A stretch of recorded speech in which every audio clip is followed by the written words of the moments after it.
평안하셨죠? 제가 기록을 보니 2008년에 남선교회를 다녀갔더라고요. 그럼 한 17년 정도만 된 것 같습니다. 근데 보니 다 건강하시고 행복하게 보이세요. 행복하시죠? 예. 언제나 오늘 아름다운 찬양처럼 진실하시고 거짓이 없으신 그 사랑, 우리가 어떻게 되었느냐에 관계없이 끝없이 영원한 사랑으로 감싸시는 그 사랑이 있기에 오늘도 우리는 하나님께 감사한 마음으로 예배를 드릴 수 있을 것 같습니다. 어떤 말씀을 나누면 좋을까라고 생각하다가 이런 주제를 생각해 봤습니다. 재림신앙과 재림성도의 생애를 어떻게 말씀으로 점검해 볼 수 있을까? 하늘을 소망하고 있는 재림성도들, 저를 포함해서 지금 나에게 가장 중요한 것은 무엇일까? 이런 주제를 마태복음 25장 10처녀의 비유 속에서 함께 살펴보면서 점검해보고 다시 주님께로 더 큰 영광을 돌릴 수 있는 삶으로 변화되기를 기원해 봅니다. 제가 오늘과 내일 마태복음 25장의 말씀을 함께 나눌 때 제가 드리는 말씀에 귀 기울이시면 별로 은혜가 없으실 겁니다. 제가 여러 말씀을 드릴 거예요. 그러나 제가 드리는 말씀에 귀를 기울이시기보다는 말씀을 들으시면서 여러분을 진실로 사랑하신 주님께서 여러분의 마음속에 들려주시는 세미한 음성이 있을 겁니다. 그 음성을 꼭 들으시면서 오늘 저녁과 내일 하나님의 말씀에 잠기는 그런 시간이 되기를 주님의 이름으로 기원합니다. 오늘 기도에서도 말씀하신 것처럼 저희가 참 당황스럽고 두려움이 많은 말세라고 표현하는 시대의 징조들이 아주 너무 다양하게 이루어지고 있기 때문에 우리에게 너무 무감각해져 버린 그런 사실들이 오늘도 계속 역사의 페이지에 그 장을 감당하고 있습니다. 그래서일까요? 2020년에 내셔널 지오그래픽에서 인류의 미래를 생각하면서 어느 한순간에 인류가 공멸할 수 있다. 다 함께 소멸될 수 있는 가능성이 있다. 그 가능성을 10가지로 정리를 했습니다. 그 중에 몇 가지만 좀 소개해 본다면 이렇습니다. 첫 번째는 합성생물학이에요. 저희가 5년 전부터 아주 익숙히 경험해온 이 분야의 하나의 사례를 저희는 한 3년 남짓 마치 갇힌 것처럼 그게 바이러스가 주는 경고를 무시했기에 우리가 지내온 일들이었습니다.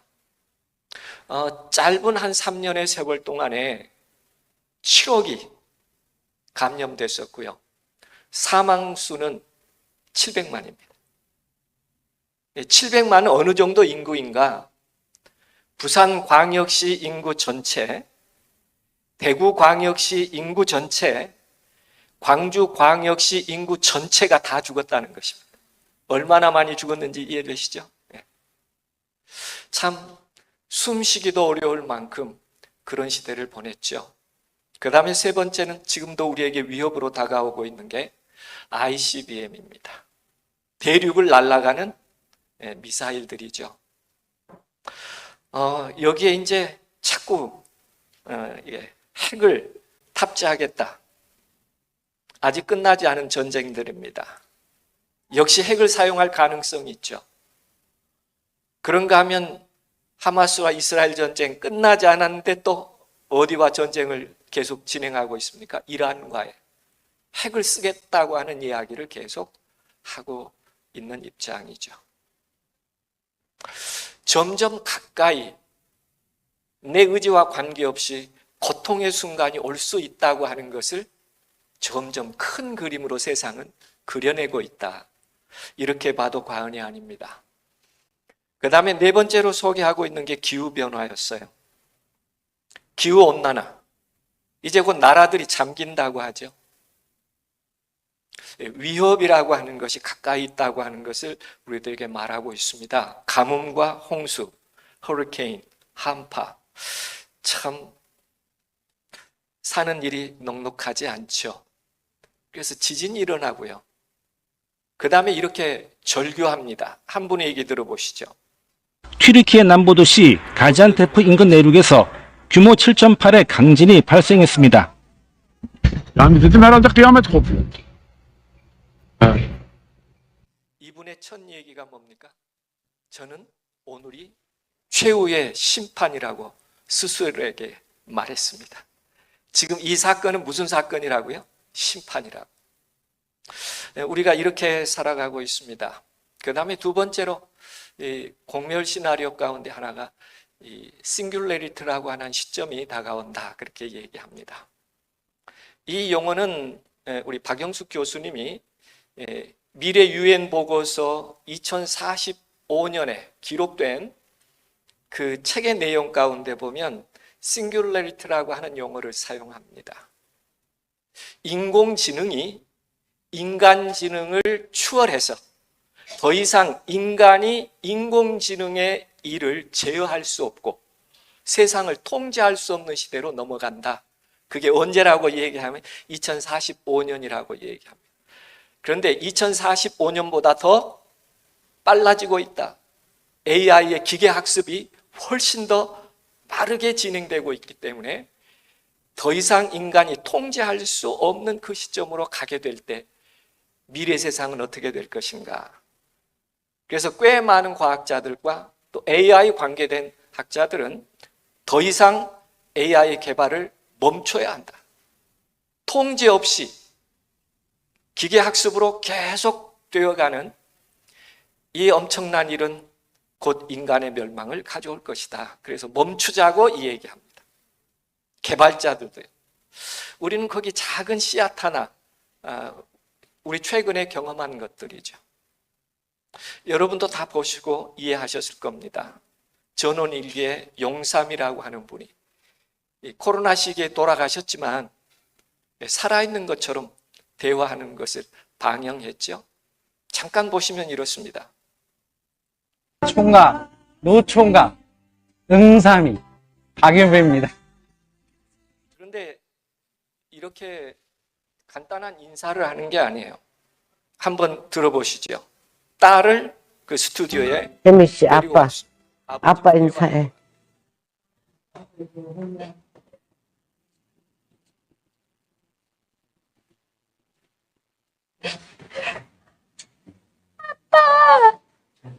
크게 불러. 우리 딸 오랜만이네. 오늘 진짜, 아빠도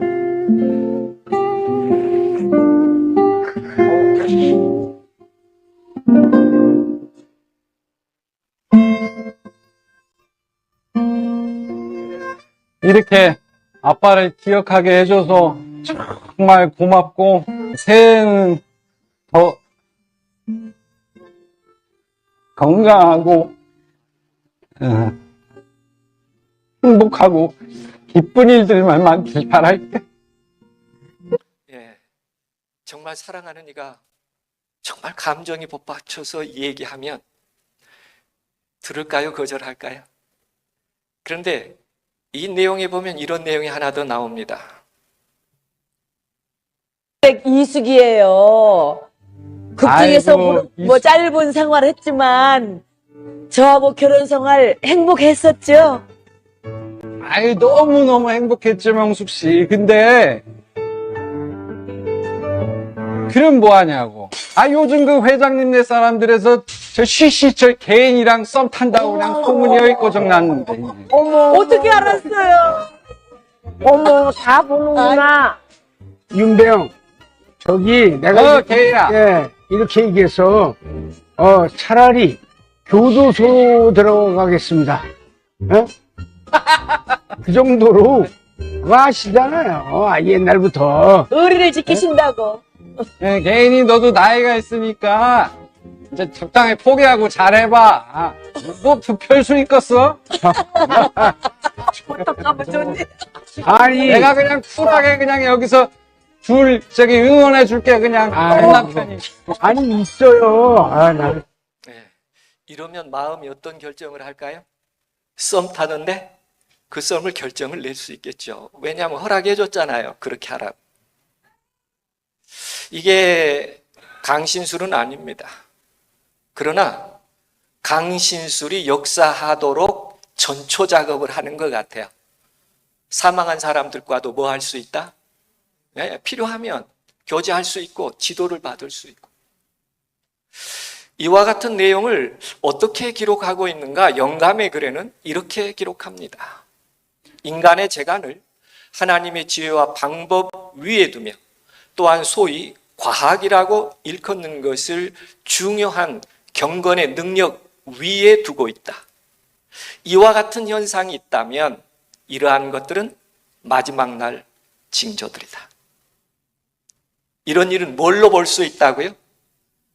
예수님의 재림이 가까이 오고 있다고 하는 증거들로 이해할 수 있다.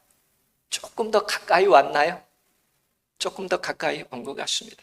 그래서 우리는 이 세상 마지막이라고 하는 이 시점에서 내가 하나님 안에서 가지고 있는 재림신앙은 어떠해야 하며 무엇을 의미하며 이 세상에 무엇을 나타내야 할 것인가? 중요한 주제 가운데 하나라고 생각합니다. 물론 재림교의 정체성은 두 가지로 정리하고 있어요. 전쟁 은유로 표현했어요. 그러니까 재림교의 정체성은 평안한 정체성이 아닙니다. 싸움이에요.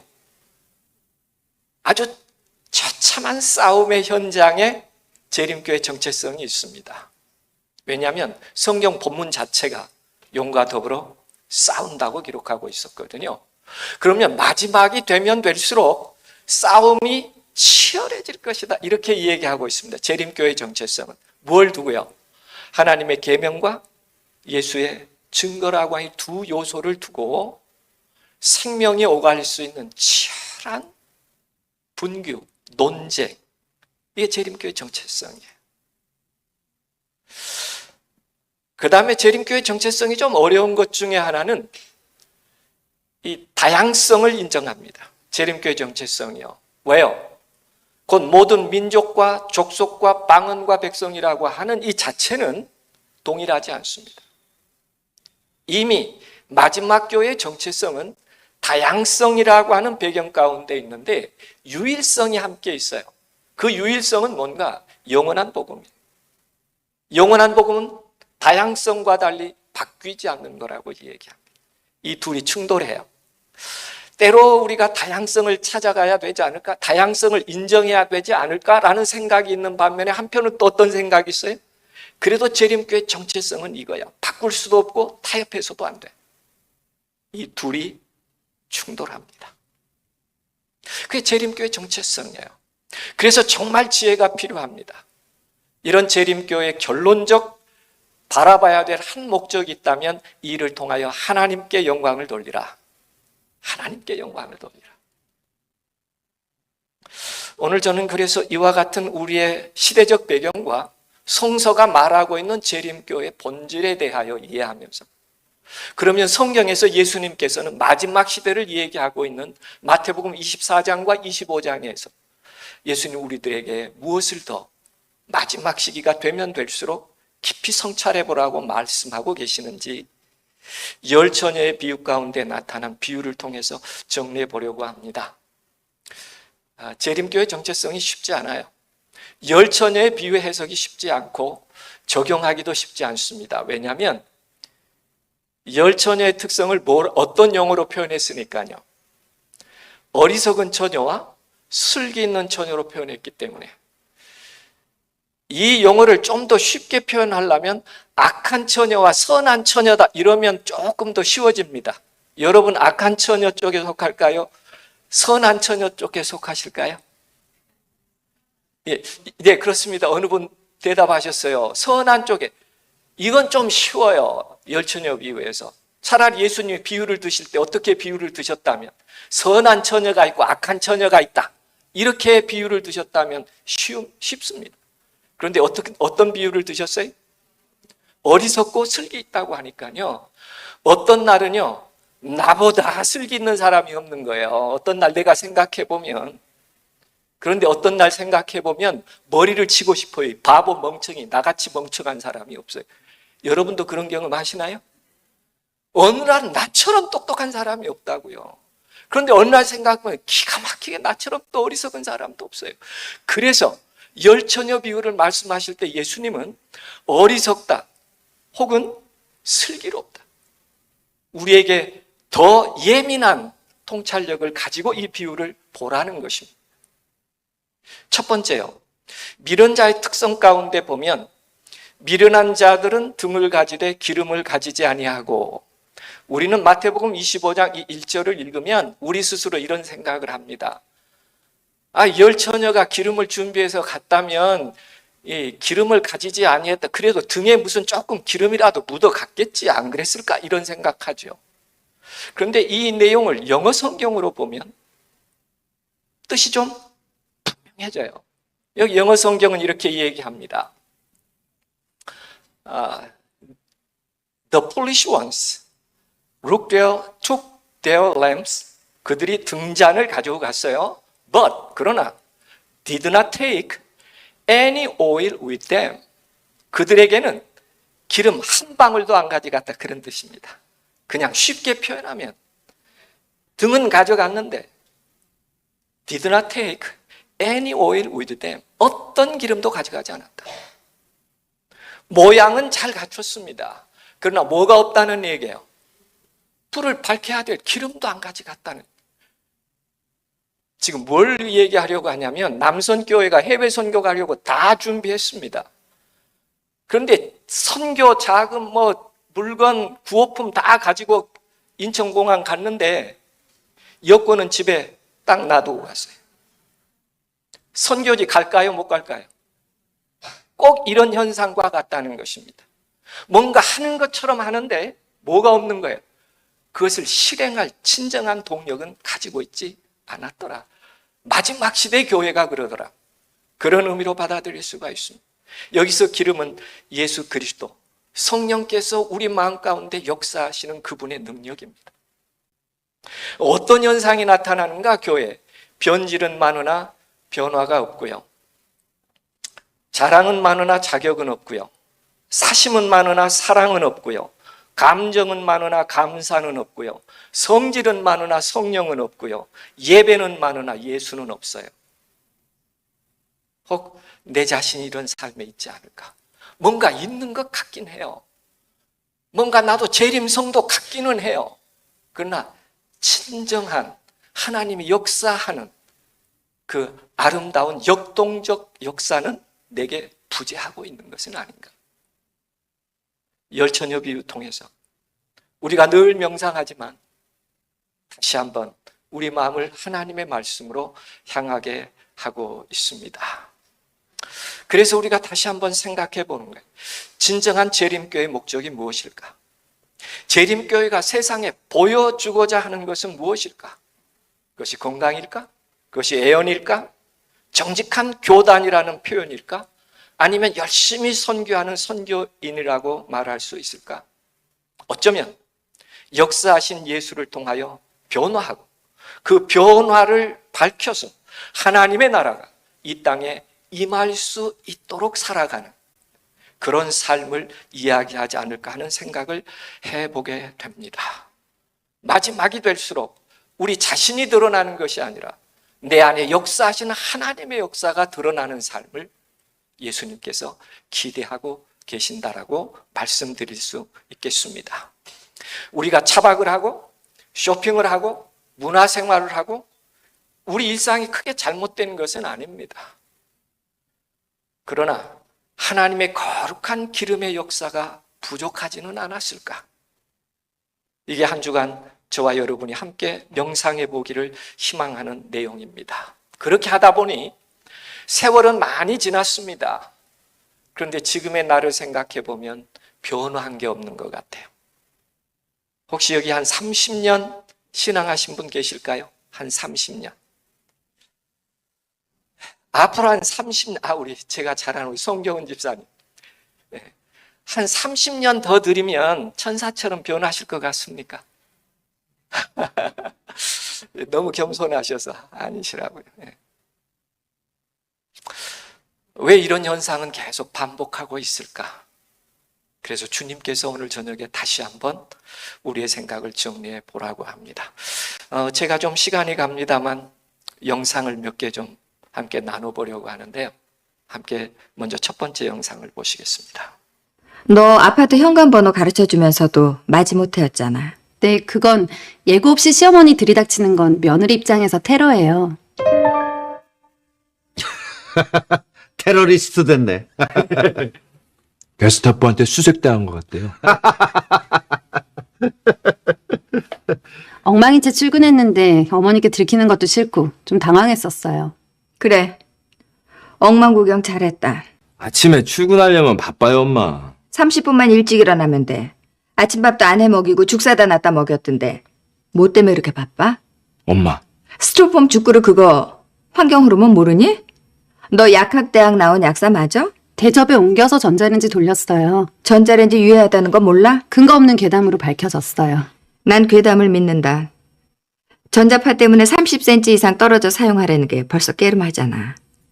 음식 분자 구조가 바뀌고 증명할 수 없는 신생 물질이 생긴다는데 무섭잖아. 그거 안 쓰는 집이 어딨어요? 우리 집. 네 엄마는 안 써. 엄마는 자기가 한번 기다 아니다 결정을 내리면 그게 종교야. 절대 안 바꿔. 네, 아버님. 연령이 높아질수록 생각의 전환이라는 게 어렵다 그래요. 서울에 오셔서 우리 집 들릴 일이 있으면요, 엄마. 하루 전에 미리 전화하세요. 저번에 되게 스트레스 받아 했어요. 예약하고 오세요. 내 아들 집이 레스토랑이냐? 요즘은 미리 연락하는 시어머님들 꽤 많은가 봐요. 엄마, 무슨 며느리가 이렇게 또박또박 저 할 소리 다 해? 어머니한테는 네 하고 돌아서면서 눈을기는 며느리가 나으시겠어요?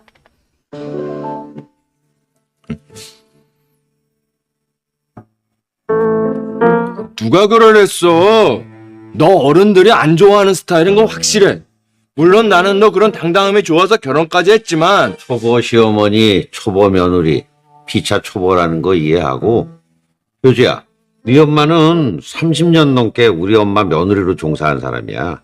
그건 존중해야지. 어?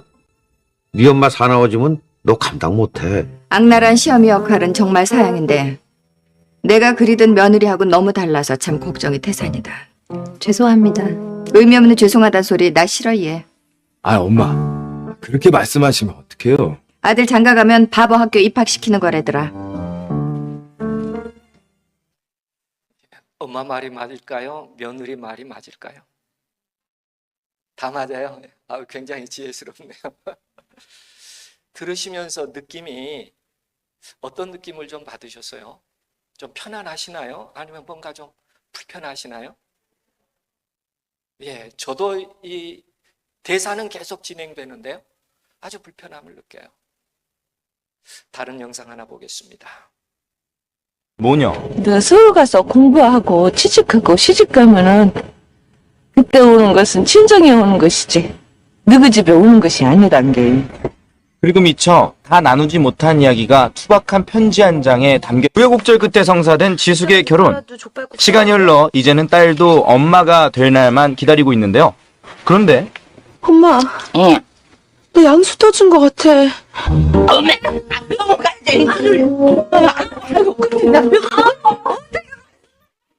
애는 딸이 나오러 왔는데 어째 엄마가 더 난리.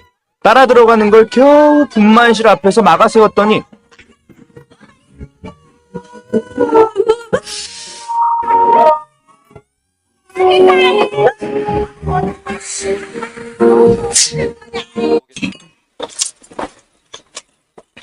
엄마. 응. 너 왜 그러는데? 좋아서. 현대 불현듯 엄마는 불안을 느끼는데요. 하는 짓거리마다 이상한 게 한두 가지가 아니여. 이상하긴 너무네. 엄마 보고 싶다고. 그래서 내려간 거예요. 아, 근데 자네 목소리가 왜 그래? 아유, 어머니 그런 거 아니에요. 아싸게 말해봐, 뭔 일이요? 예? 지수가 절대로 얘기하지 말라 그랬는데. 세상아, 날벼락 같은 소식을 듣게 된 엄마. 좀 더 있다가 하면 안 되겠냐?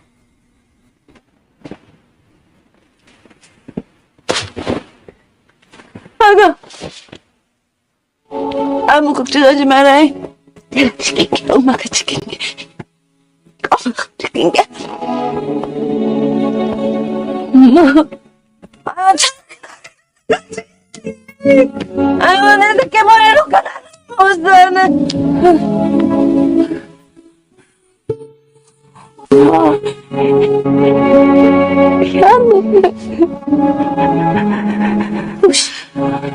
왜 난 낳았냐고, 아무것도 미안하고, 맨날 전화 먼저 끄는 것도 미안해. 엄마도 미안해. 이런 장면을 보면 여러분의 마음 가운데는 좀 어떠시나요? 불편하시나요? 아니면 뭔가 깊은 그 사랑의 코끝이 좀 찡해지시나요? 그래서 이런 생각을 한번 해봅니다. 정말 행복은 어떤 상황에서 올까? 뭔가 소유가 많으면 행복할까? 높은 지위에 올라가면 행복할까? 어쩌면 행복은 누구와 함께 있느냐에 따라서 달라질 수 있다. 내가 아무리 함부로 하고 어려울 때면 모든 것을 다 대신해 주려는 그 어머니와 같은 그분과 함께 하고 있을까? 이게 마태복음 25장에서 등은 가지되 기름을 가지지 않았다라고 하는 것을 오늘 우리가 사는 현장의 삶으로 가져왔을 때 내가 행복한가 행복하지 못한가는 이런 오늘 찬양과 같은 진실하고 거짓 없고 영원함으로 나를 감싸시는 그분 예수가 계실 때 우리 삶에 가능하다는 것을 얘기하고 있습니다. 한 분의 얘기 다시 한번 들어보겠습니다.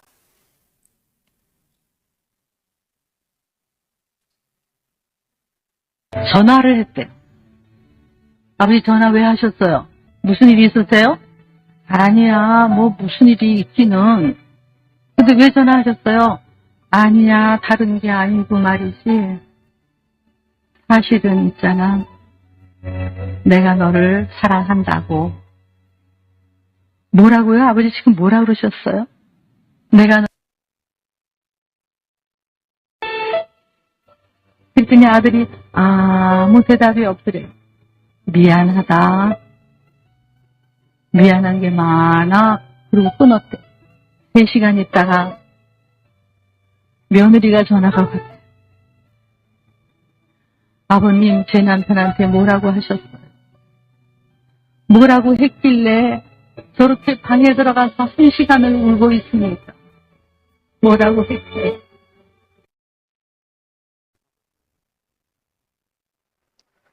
세상 삶에 바빠서 한 번도 사랑한다고 말하지 못했던 아들에게 내가 너를 사랑한다.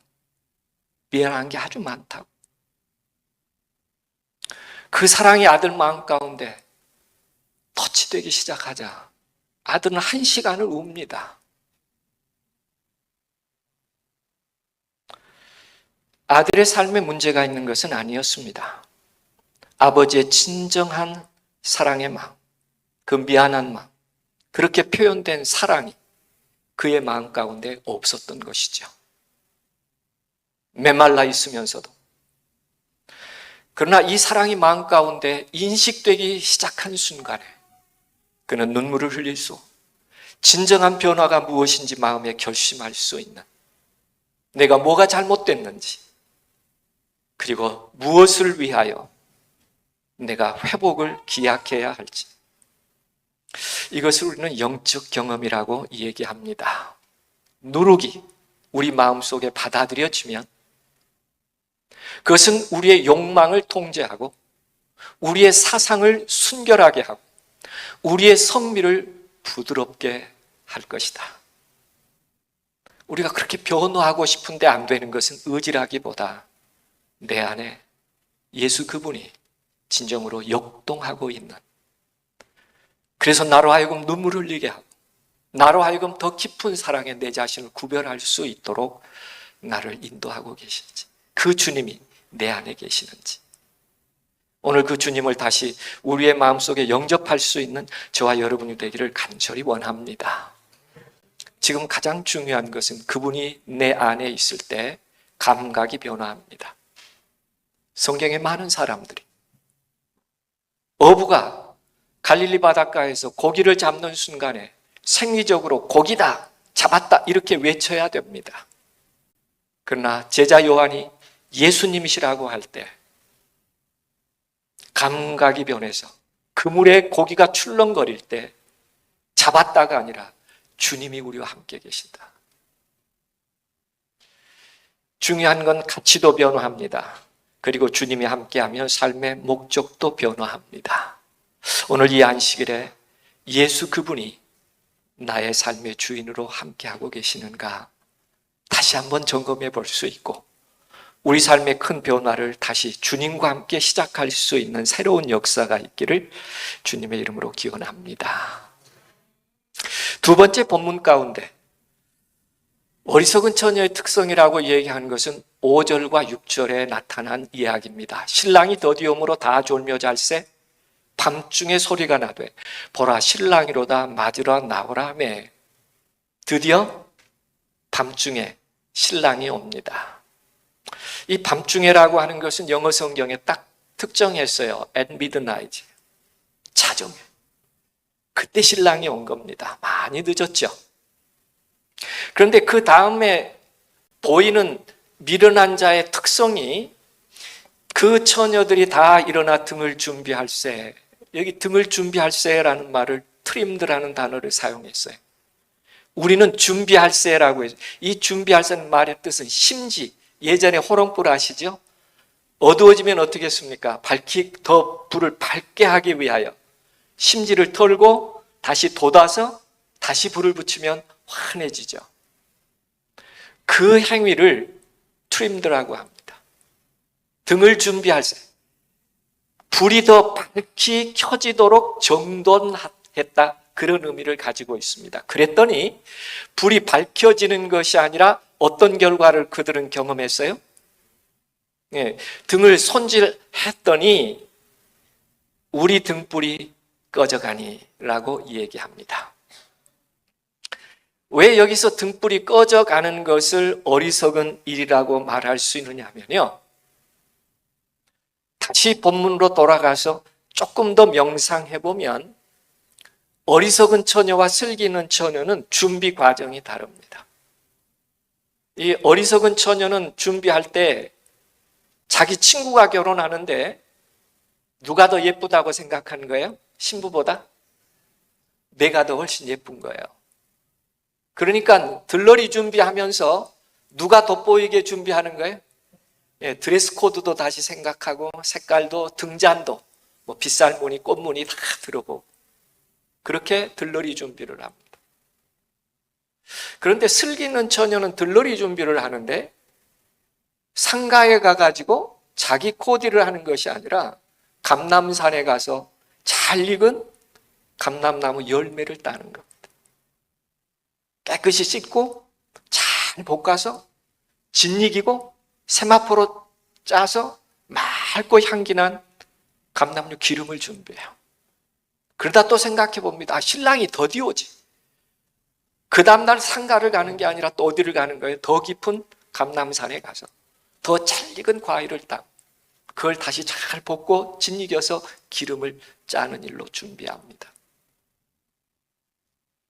그런데요, 이제 혼인잔치 날이 됐습니다. 여러분이 잘 아시는 대로 유대 결혼은 밤에 했어요. 왜 밤에 했을까요? 하루 시작이 언제부터 시작되니까? 저녁이 되며 아침이 되니. 그러니까 결혼식을 언제 하는 거예요? 그날 시작점에. 그러니까 일몰이 되고 결혼하니까 신랑이 신부 집에 와서 신부와 하객을 데리고 신랑 집에 가서 결혼을 합니다. 그러니 뭐가 필요해요? 그 어두운 밤길을 신부와 하객들이 신랑 집까지 가서 혼인잔치를 해야 되니까 등불이 필요한 거예요. 그래서 10명의 들러리를 필요로 했던 것입니다. 그런데 미련한 처녀는 언제 한번 등불을 점검해 볼 수 있었을까요? 언제?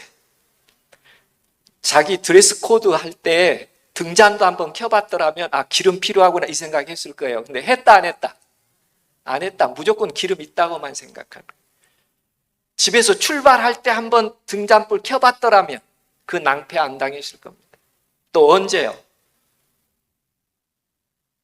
언제요? 신부 집에 가서 신랑 기다릴 때, 예를 든다면 한 8시쯤 이제 해가 졌을 때도 뭐 한번 해봤더라면, 등잔 한번 점검해 보았더라면, 10시가 지났어요. 왜 이렇게 안 와? 이럴 때 뭐 한번 해봤더라면, 등잔 한번 점검해 봤더라면. 근데 언제까지 안 한 거예요? 신랑이로다 맞으러 나오라는 외침이 있을 때까지. 생각 속에는 뭘 할 수 있다고 생각하는 거예요? 등불을 비칠 수 있을 것이라고 생각했어요. 그러나 정작 신랑이 와서 등불을 켜보니 비추더라 못 비추더라 꺼져가 버리고 말더라. 오늘 어리석은 처녀로 얘기하는 이 이야기는 오늘 우리가 재림성도로서 무엇을 점검해야 할지를 다시 한번 생각해 보라고 얘기하고 있습니다. 예전에 우리의 신앙을 잠깐 좀 되돌아보면 1960년대입니다. 예수님이 재림하신다고요. 신실한 장로님, 집사님들이 산중으로 가기 시작했습니다. 광주에서도 순창의 해문산으로 가정들이 이주해서 재림 맞이하기 위해서 가게 됐어요. 저희 어머님이 신앙을 막 시작할 때였습니다. 교회 가르침이 너무 좋았기 때문에 저희 어머님은 가고 싶었어요. 저희 아버님이 신앙하지 않았고 저희도 아직은 어렸습니다. 그 장로님이 오셔서 지금 우리가 가야 된다. 예수님이 오신다. 왜요? 1844년 지성소로 예수께서 사역을 옮기셨을 때 거기에 플러스 노아의 120년 은혜의 시간을 더한 거예요. 적어도 지성소 시간이 언제쯤 갈 거다? 노아의 은혜의 시기 120년은 갈 거다. 그래서 1844년에 120년을 더하면 몇 년이 되죠? 1964년이 됩니다. 그래서 1960년대 곧 예수께서 재림하신다고 산에 가서 신실하게 예수님을 맞이하자고, 그게 한국 재림교회 운동 중에 하나였습니다. 재림운동이었어요. 그때 기록을 제가 잠깐 좀 살펴봤습니다. 회문산이라고 하는 곳에 투구봉이라는 곳 아래에 7가정이 이주해 갔습니다. 그 중에 한 분이 건축을 하는 분이었기 때문에 토담집으로 예배당을 짓고 7채를 짓고 예수님을 맞이하기 위해서 그곳에 갔어요. 네, 그들의 삶을 보면 안식일이 되면 거기 개간해 가지고 옥수수를 심었습니다. 자녀들도 다 함께요. 예, 옥수수를 따면 수고했다고 2개, 3개 옥수수 이만한 걸 자녀들에게 주었습니다. 안식일이 되면 예배드리고 하나님께 헌금해야 되잖아요. 산중에 살았는데 현금이 있을까요? 아니에요. 자녀들도 다 하나님께 자기가 받았던 옥수수 한 자루씩 갖다가 헌금했다 그래요. 매 안식일 그들이 할 수 있는 최선을 다하여 하나님께 예배했고요. 그리고 이제 교회당 옆에 한 자루가 있었는데 거기에 옥수수가 어느 정도 쌓이면 그 아버지가 자녀를 다 불러서 옥수수알을 다 까도록 한 다음에 까면 신태인에 가서 시장에 팔아서 그 돈을 그대로 하나님의 교회에 헌금으로 입금했습니다. 그런 신앙을 했어요. 그리고 그 딸로서 중학교 정도 나이죠. 그 당시에 거기 해문산에 가서 살았던 그 자매는 이렇게 회고합니다. 아버지께서 말씀하시기를 여기서 살면서 죄 짓지 말고 산에 가서 순수하게 예수님을 믿고 있으면 거기서 우리가 순수한 믿음으로, 마음으로 재림을 맞이하자. 우리가 이 도시 속에서 살지 말고 어떻게 하자는 거예요? 산에 가서 순수한 믿음으로 살면서 예수님 재림을 기다리자. 이 자녀들이 이 말에 다 동의하고 산으로 갔습니다. 그리고 그때의 이야기를 이렇게 얘기합니다. 그때는 진짜 우리가 완전히 순수했어. 뭐 이것저것 따지지 않고 진짜 순수한 마음으로 아침 기도력을 매일 보잖아. 매일 아침 찬미를 부르고 저녁 예배에 찬미를 부르며 그렇게 많이 울었어. 감동적인 그 순수한 그런 마음이었어. 그리고 회고합니다. 차라리 그때 예수님 오셨다면 나는 뭐 했을 거다? 나 예수님 나를 데려가셨을 거라. 지금 생각해 보니까 뭘 잃었다는 거예요? 그 순수한 재림에 대한 신앙을 잃었다는 거예요. 예, 아마 우리 앞서 믿으셨던 우리 믿음의 가족들이 다 이런 신실한 신앙으로 주님의 날을 기다렸던 것 같습니다. 그것뿐만 아닙니다. 병영 속의 재림 청년들은 이렇게 열심히 살인하지 말라는 그 한 명령, 악은 모양이라도 버리라는 한 명령, 그걸 그대로 지키고 싶었어요. 그래서 호남에 20여 청년들이 옥살이를 합니다. 제가 확인한 바에 의하면 익산이라고 하는 그 작은 마을 교회에서 최방원이라는 청년은 7년 6개월 복용했습니다. 7년 6개월. 훈련소에서 형을 받아요. 감옥에 가서 2년 3년 옥살이를 합니다. 그러면 보내줘야 되는데 병역을 필요하지 않았기 때문에 다시 어디로 보내는 거예요? 다시 훈련소에 보내요. 그럼 또 안식일을 지키겠다고 저항하고 집중하지 않고 저항했어요. 그럼 또 다시 어떻게 해요? 2년 3년 형을 받고 그래서 7년 6개월을 살인하지 말라. 악은 모양이라도 버리라. 그게 재림 청년의 마음속에 살아있었던 믿음의 한편이었습니다. 그래서 우리는 다시 생각해 보는 거예요. 오늘 우리가 신앙에 대하여 점검하면서 정말 찬양의 기쁨이 있을까? 온전한 11조와 헌금 생활을 하고 있을까? 그리고 안식일은 거룩히 맞이하고 있을까? 다시 생각해 봅니다. 도덕성과 공정성에 대한 의식. 우리가 평소에 거래에 있어서 나는 양심적이고 공정했는가? 공무를 행할 때, 교회에서 행할 때, 교회에서 어떤 일을 행할 때 친함과 몸에 관계없이 항상 공정하게 높은 도덕성을 가지고 그렇게 내가 오늘 하루하루 재림 성도로 하늘을 바라보며 살아가고 있을까? 사회의 필요를 읽는 사회화된 의식을 가지고 있을까? 오늘 한국 기독교가 혐오 종교로 낙인받고 있습니다. 어쩌면 더 이상 기독교에 대해 매력적으로 생각하지 않습니다. 기독교인들이 어떤 모습만 보여줬으니까요. 이기적인 모습만 보여줬으니까요. 사회를 읽는 사회화된 의식을 가지고 사회를 위하여 질서와 생명을 소중히 여기는 그런 일을 한번 점검해 봐야 되지 않을까. 어쩌면 우리는 교회라고 하는 곳이 섬과 같은 곳, 나만 들랑달랑하는 곳, 사회와 아무 관계가 없는 교회라면 아마 오늘 두 번째 한번 예수님께서 점검해 보라는 이 점검에 다시 한번 깊이 공감하는 시간이 되면 좋겠어요. 또 다시 한번 건강한 생활 습관도 작은 부분이긴 합니다. 건강에 다양한 부분이 있어요. 그러나 오늘 우리가 선택하는 음식 하나의 습관도 우리는 어쩌면 전염병이 자주, 지금도 코로나가 고개를 들고 있다고 합니다. 한국의 17개 종말처리장에서 하수를 떠다가 마약이 들어있는지에 분석을 하면 100% 한국 종말처리장의 모든 하수에는 마약이 검출됩니다. 얼마나 편만해졌는지 몰라요. 그런데요, 실질적으로 이 코로나라고 하는 그런 부분도 많은 연구자들은 코로나 시기에 이런 논문을 계속 발표했습니다.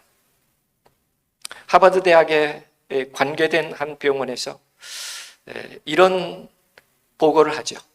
건강한 채식 식단, 과일, 야채를 포함한 식사를 하는 사람은 그들의 평가 자료에 의하면 식단의 점수를 매겨 상위 25%에 해당하는 사람은 하위 25%에 해당하는 사람에 비하여 코로나19의 일부로 발전할 가능성은 9% 낮았지만 중증으로 갈 확률은 41%가 낮았다. 단순한 그들의 음식 문화 하나만으로도 코로나에 감염됐을 때 중증 환자로 가는 확률이 얼마나 낮더라? 41%가 낮더라.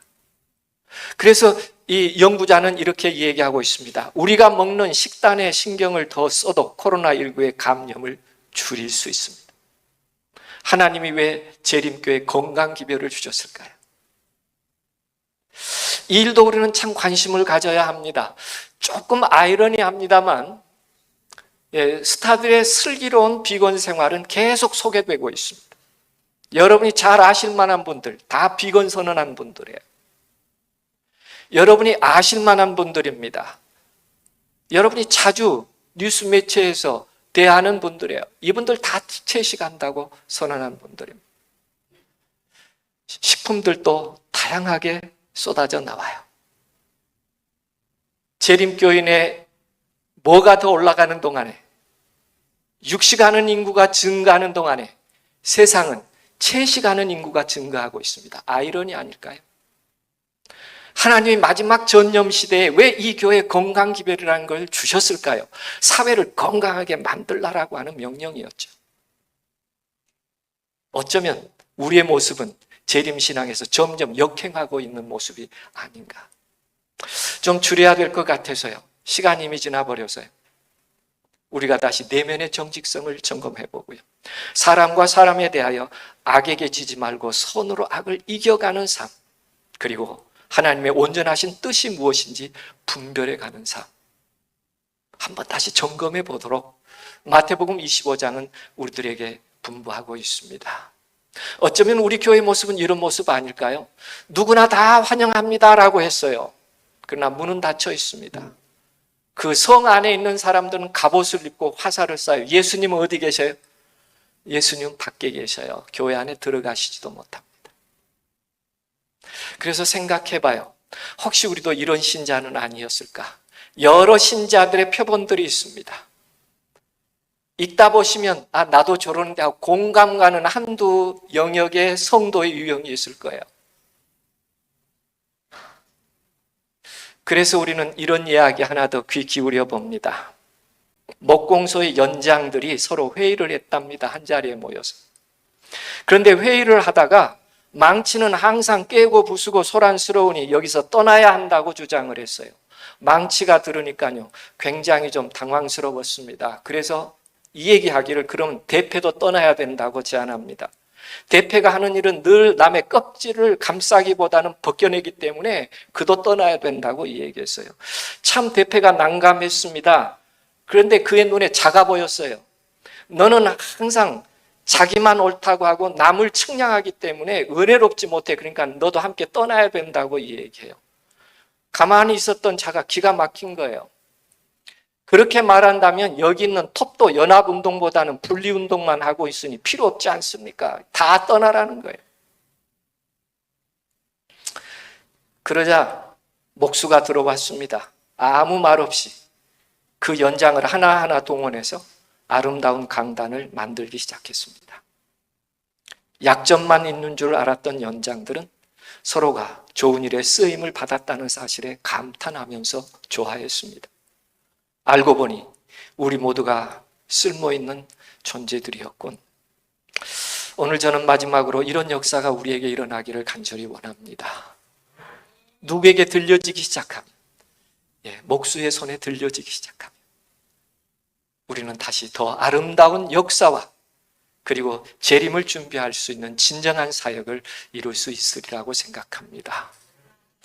시간이 가서 여기서 줄이겠습니다. 그리고 이어서 내일 다시 열처녀의 비유에 대한 두 번째 점검 포인트들을 함께 나눠보도록 하겠습니다.